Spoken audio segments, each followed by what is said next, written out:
Latest எபிசோடுகளை விளம்பரங்களே இல்லாமல் காணுங்கள். என் பொம்மியோட உயிரை காப்பாற்ற போற பூஜை இது நல்லபடியா நடக்கணும் இறைவா. ஆத்தா, இந்த யாகத்தை நல்லபடியா முடிச்சு கொடுத்து என் பொண்ணு உயிரை காப்பாத்த ஆத்தா. இதெல்லாம் அம்மன் பாதத்துல வச்சு பூஜை பண்ண சிறப்பான மாலை. உங்களை வரவேற்கத்தான் இத வச்சிருந்தேன்.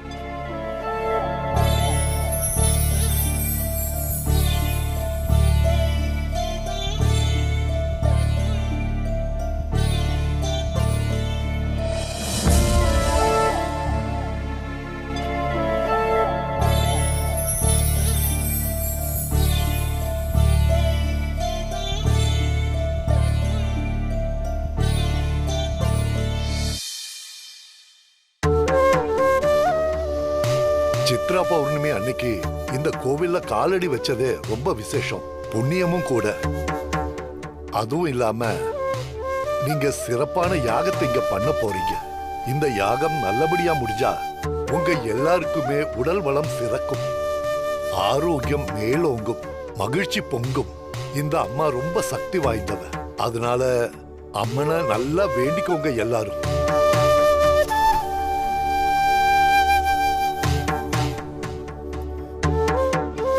இந்த பூஜை மூலமா பொம்மி உயிர் பிழைக்கணும்.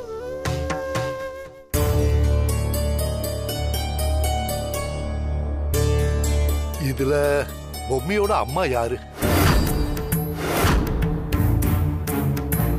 நான் தான். நீங்க மட்டும் இருங்கம்மா. மத்தவங்க எல்லாம் போகலாம். எல்லாரும் போய் அவங்க வேலையை பாருங்க. நான் தேவைப்பட்டா கூப்பிடுறேன்.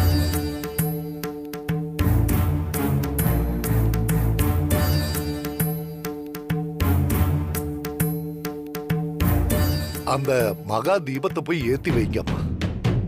நானா? ஆமாமா, இத வேற யாரும் ஏத்தக்கூடாது. அதனாலதான் மத்த எல்லாரையும் அனுப்பிட்டு உங்களை நான் ஏத்த சொல்றேன். ஒரு குழந்தை கருவறையில உருவாகிறப்போ தன் தொப்புள் கொடி மூலமா உயிர் காத்து உணவு கொடுத்து காப்பாத்தி பெத்தெடுக்கிறவ தான் தாயி. அந்த தாய்மையோட உணர்வுங்கிறது ரொம்ப பெரிய விஷயமா. அதனால பொம்மியோட தாயான நீதாமா மறுபடியும் பொம்மிக்கு உயிர் கொடுக்கணும். இது சாதாரண உறவு இல்லம்மா, தொப்புள் கொடி உறவு. பொம்மியோட மறுபிறப்புக்கு நீ உன்னோட மொத்த சக்தியையும் பிரயோகிச்சு பிரம்ம பிரயத்தனம் பண்ணி அவளோட உயிருக்கு வலு சேர்க்கணுமா. அதனால இந்த மகா தீபத்தை நீதாமா ஏத்தணும். அது மட்டும் இல்ல, இந்த மகா தீபம் இந்த யாகம் முடியிற வரைக்கும் எக்காரணத்து கொண்டும் அணைஞ்சிடவே கூடாதுமா. தாயே, நீ மனசார அந்த அம்மனை வேண்டிக்கிட்டு மகா தீபத்தை ஏத்துமா. கண்ணும் கருத்துமா பக்கத்திலேயே இருந்து மத்த எந்த சக்தியாலையும் இந்த தீபம் அணையாத மாதிரி நீ பாத்துக்கணுமா. இந்த மகா தீபத்துக்கு மாத்திரம் ஏதாவது ஆபத்து வந்து இது அணைஞ்சிடுச்சுன்னா அப்புறம் பொம்மியோட உயிருக்கு ஆபத்து நேர்ந்துடுமா. சரிங்க. சரிம்மா, நீங்க இந்த தீபத்தை ஏத்துங்க. நான் யாக வேலையை ஆரம்பிக்கிறேன். ஏத்துங்க. மகா தீபமே, என் பொம்மியோட உயிரை காப்பாத்த போறது நீதான். நான் இந்த அம்மனை மனசார பிரார்த்திச்சுக்கிறேன். மகா தீபமே, நீ நின்னு எரியணும். என் பொண்ணோட உயிரை காப்பாத்தி கொடுக்கணும். அதுதான் என்னோட ஆசை.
என்ன பூமி எதையோ யோசிச்சுட்டே இருக்க? ஆ, எனக்கு மனசுக்குள்ள ஒரு சின்ன ஆசை ஓடிக்கிட்டு இருக்கு. என்னது மறுபடியும் ஆசையா? பயப்படாதீங்க வேம்பு சார். இது என்னன்னா, நீங்க எப்பவும் என் கூடவே இருக்கணும், என்னை விட்டுட்டு போகவே கூடாது. அதான். அது கண்டிப்பா நடக்கும் பூமி. நான் உன்னை விட்டுறவும் மாட்டேன், எங்கேயும் போகவும் மாட்டேன். அடுத்து இன்னொரு ஆசை. மறுபடியுமா? ஐயோ, இதுவும் ஈஸி தான். என்ன எதையோ ஒளிச்சு வச்சிருக்க? ஆ, என் மனசு. பொம்பளைங்க மனசுல என்ன இருக்குன்னு யாராலையும் கண்டுபிடிக்கவே முடியாது. அத முந்தானைக்குள்ள ஒளிச்சு வச்சிட முடியுமா என்ன?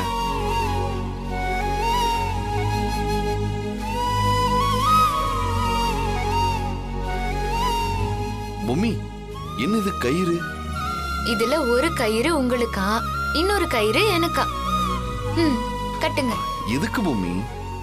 கட்டுங்க வேம்பு சார்.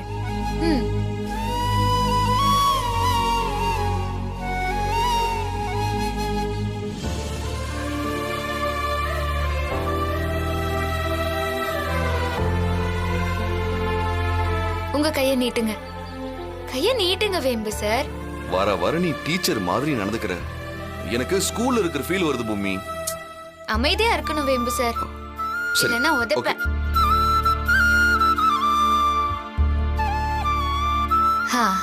வேம்பு சார், நான் கட்டிவிட்ட கயிறு உங்களை தொட்டுட்டே இருக்குல்ல, அதே மாதிரி நீங்க கட்டிவிட்ட கயிறு என்ன தொட்டுக்கிட்டே இருக்கும்.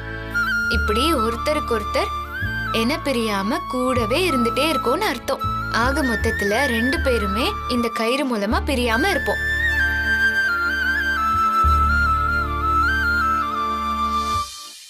இந்த கயிறை விட ஒரு நெருக்கமான உறவு நமக்குள்ள இருக்க. அது யார் கண்ணுக்கும் தெரியாத காதலுங்கிற உறவு. அந்த பந்தம் இருக்கிற வரைக்கும் யாராலையும் நம்மளை பிரிக்க முடியாது பூமி.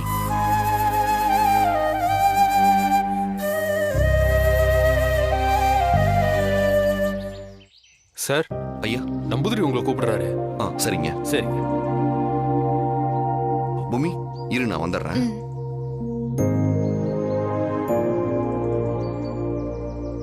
பூமி, நீ சொன்ன மாதிரி 7 ஜென்மத்துக்கு நான் உன்னை விட்டு பிரிய மாட்டேன். நீயும் என்னை விட்டு பிரிய கூடாது. நாம 2 பேரும் எப்பவுமே சேர்ந்தே இருக்கணும்.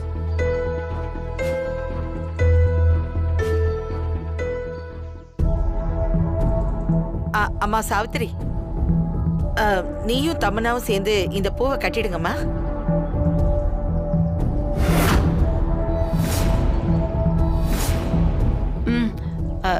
சரிங்க அத்தை. பாத்தி அந்த கிழவிக்கு திமிர, இவ்ளோ பூ இருக்கு, அத்தனையும் நாம 2 பேரும் கட்டணுமா? என்னாச்சு சாவித்திரி, ஏன் இங்க நிக்கிறீங்க? என்னங்க என்னன்னு கேக்குறீங்க? இங்க பாத்தீங்களா எவ்வளவு கூட பூ? இது எல்லாத்தையும் நாங்க 2 பேரும் கட்டணுமா? உங்க அம்மா ஆர்டர் போட்டு போறாங்க. எல்லாருக்கும் காதுல தான் பூ சுத்துவாங்க. உங்க அம்மா என்னடான்னா பூ மார்க்கெட்டே கொண்டு வந்து எங்க 2 பேர் தலையில வைக்கிறாங்க. இங்க எல்லாரையும் பார்த்தா இவங்களுக்கெல்லாம் இலக்காரமா இருக்குப்பா. எல்லாருமே நம்ம கிட்ட பொய்யாதான்ப்பா நடந்துக்கிறாங்க. என்னடா சொல்ற?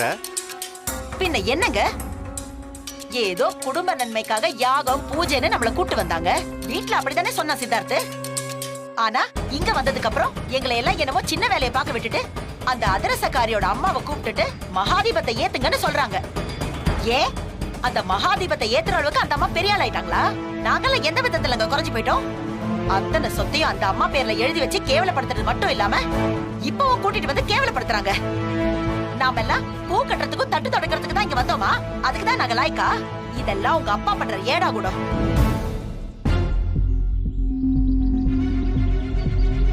இதோ வராரு, இப்பவே என்னன்னு கேக்குறேன்.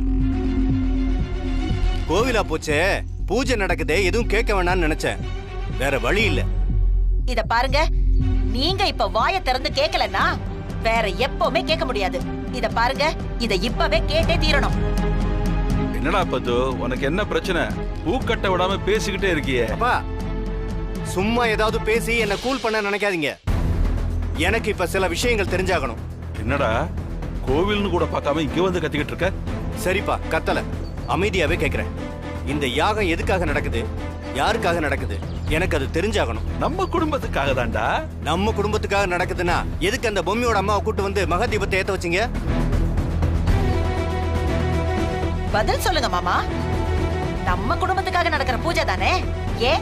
வீட்ல மூத்த சுமங்கலி அத்தை இருக்காங்க, அவங்க விளக்கேத்தலாம். இல்ல நான் ஏத்திட்டு போறேன், இல்ல தமனா ஏத்திட்டு போறா. நாங்க ஏத்தனால அந்த விளக்கு எரியாதா? நான் இப்படி கேக்குறேனே என்ன மன்னிச்சிடுங்க மாமா. எதுக்காக இப்படி எல்லாம் பண்றீங்க? மன்னிப்பு என்ன மன்னிப்பு? மொத்த சொத்தும் அந்த பொம்மைக்கு தானே நீங்க முடிவு பண்ணதுக்கு அப்புறம் இனி அந்த வீட்ல எங்களுக்குன்னு என்ன இருக்கு? தாத்தா, எனக்கு மனசுக்கு ரொம்ப கஷ்டமா இருக்கு தாத்தா. பொம்மைன்னா ஸ்பெஷல். நாங்கெல்லாம் அப்ப அந்த வீட்ல யார் தாத்தா? எந்த வகையில அந்த பொம்மை எங்களை விட ரொம்ப பெரியவன்னு நீங்க நினைக்கிறீங்க? அவளுக்கு சொத்து பூராவும் எழுதி வச்சு அந்த சொத்து மேலும் மேலும் பெருகிறதுக்காக அவளோட அம்மா கையாலேயே அந்த தீபத்தை ஏத்த வச்சிருக்கீங்க. இதெல்லாம் ரொம்ப ரொம்ப தப்பு தாத்தா. தயவு செஞ்சு எல்லாரும் அமைதியா இருங்க. இங்க வச்சு நான் எதையும் சொல்ல முடியாது. நான் இப்படி பண்றதுக்கு ஒரு விஷயம் இருக்கு. அப்படி என்னப்பா பெரிய விஷயம் இருக்கு? அப்படி இருந்தா இந்த குடும்பத்தை சேர்ந்த எங்க கிட்ட ஏன் மறைக்கணும்? பொம்மைக்கு சொத்தை எழுதி வச்சது, இங்க வந்து பூஜை பண்றது எதுவுமே எனக்கு சுத்தமா பிடிக்கல. தயவு செஞ்சு உண்மையை சொல்லுங்கப்பா. இதுக்கு பின்னாடி என்ன நடக்குது? பது, கொஞ்சம் நிறுத்துறியா? இங்க எல்லாரையும் கொஞ்சம் அமைதியா இருக்க சொல்லு. அதெல்லாம் இருக்க முடியாதுப்பா, சொல்லுங்க. ஏய், புரிஞ்சுக்கடா. இந்த பூஜை ரொம்ப முக்கியமான பூஜை. இது எதுக்காக நடக்குதுன்னு தெரியுமா? தாத்தா,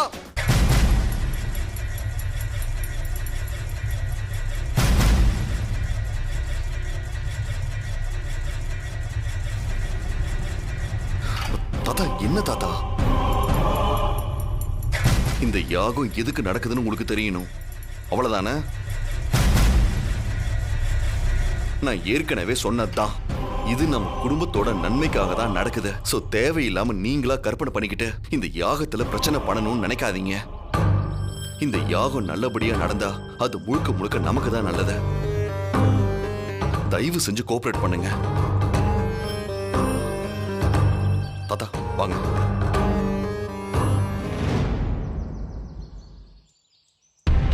தாத்தா, என்ன தாத்தா கோவத்துல உளறி இருப்பீங்க போல இருக்கு. ஆளாளுக்கு பேசிய வாய புடுங்கறாங்கடா. நான் என்ன பண்ணட்டும்? என்ன? சரி, வாங்க போலாம். இல்ல, இதுல ஏதோ பிரச்சனை இருக்கு. ஆமா அத்தை, அந்த சித்தார்த் நம்ம கிட்ட எப்பவுமே கெத்தா தானே பேசுவான். இப்போ கையெடுத்து பம்மி பேசுறான்னா கண்டிப்பா இந்த யாகத்துல ஏதோ ஒரு மர்மம் இருக்கு. வர வர இதெல்லாம் பார்க்க பார்க்க கடுப்பா இருக்கு. மா, இங்க பாருங்க, நீங்க தமன்னாவை டென்ஷன் ஆக்காதீங்க. இந்த பூஜை எதுக்காக வேணாலும் நடந்துட்டு போட்டோம். இங்க நாம வந்திருக்கிறது அந்த பொம்மையோட உயிரை எடுக்கிறதுக்காக தான். அதுக்கான ஏற்பாடுல இறங்கலாம். நிச்சயமா. இங்க இருந்து போகும்போது பொம்மையோட பணம் தான் வீட்டுக்கு போகும். இப்ப திமிரா பேசின அத்தனை வாயும் பொம்மி பணத்து மேல விழுந்து கதறி அழதான் போகுது. அதை நம்ம பார்த்து ரசிக்க தான் போறோம்.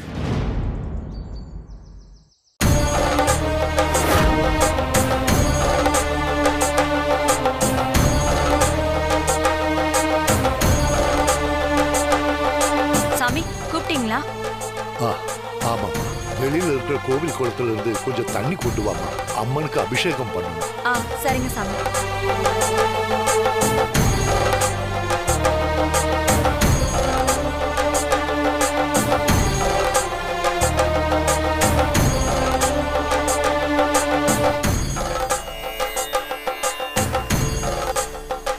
ஐயா, என்னையும் தாத்தாவையும் கூப்பிட்டீங்களாமே? ஆமா, கொஞ்சம் அப்படி வாங்க. தாத்தா, நீங்களும் வாங்க.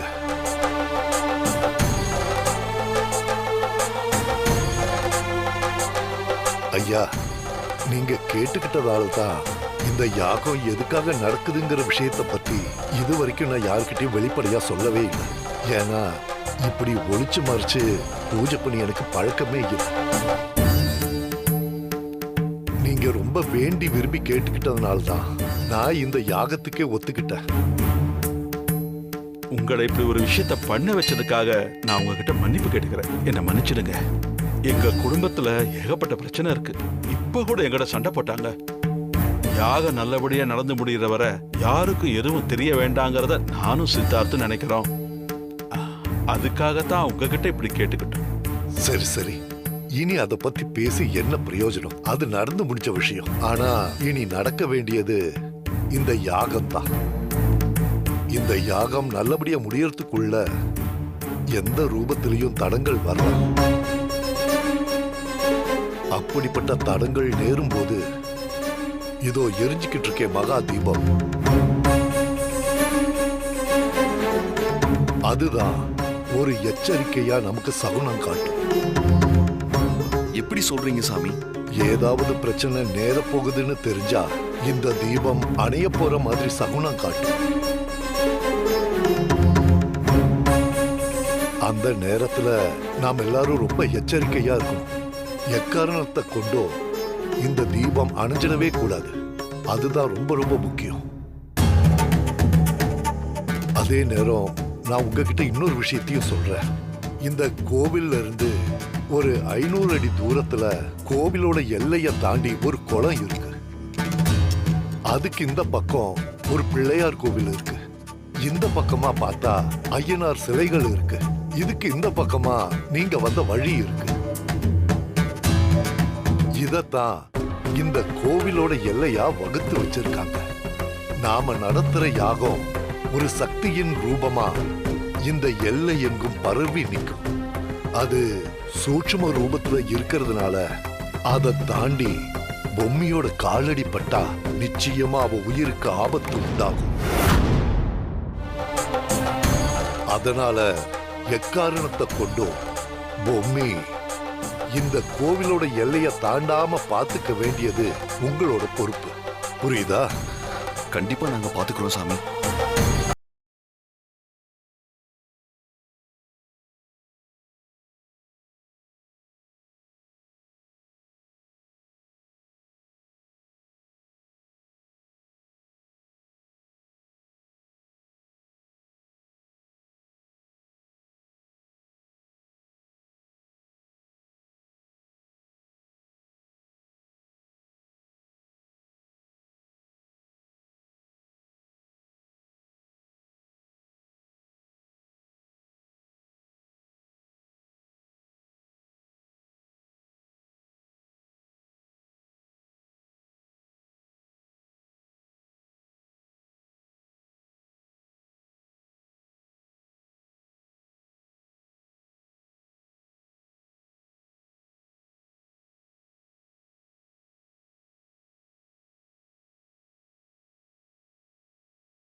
பொம்மி,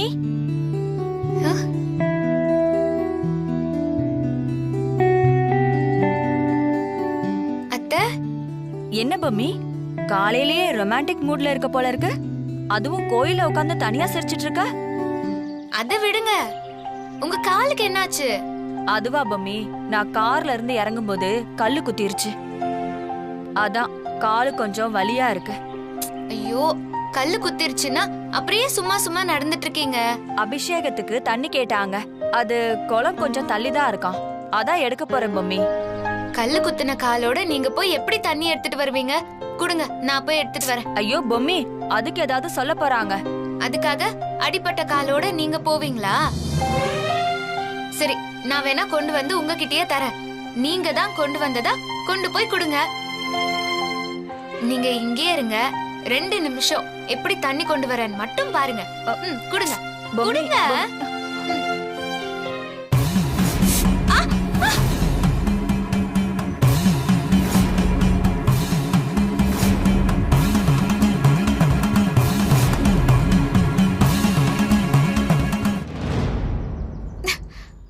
என்ன பொம்மி, பாத்து போறது இல்லையா? கால்ல எதுவும் அடிபட்டுருச்சா? இல்ல இல்ல, கால் தடுக்குனது ஏன் தப்பு. ஒரு பிரச்சனையும் இல்ல, நான் பாத்துக்கிறேன். நீங்க இங்கே உட்கார்ந்து take rest. I come with water. Okay? இங்கிலீஷ்ல பின்றிய பொம்மி. சரி எடுத்துட்டு வரேன். சரி.